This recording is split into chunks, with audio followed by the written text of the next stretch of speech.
अस्सलामुअलैकुम नाज़रीन, अल्लाह का एहसान है, आया रमज़ान है, रहमतें, बरकतें और सआदतें लाया रमज़ान है।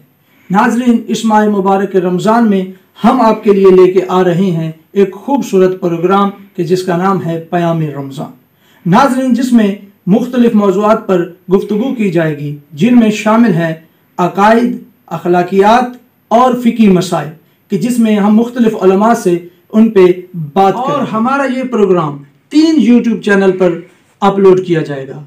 अल मार्फत यूट्यूब चैनल, तासीर आज़ादारी यूट्यूब चैनल और जामे अलूम इस्लामी यूट्यूब चैनल पर यकम रमज़ान से लेके आखिरी रमज़ान तक शाम 5 बजे अपलोड किया जाएगा।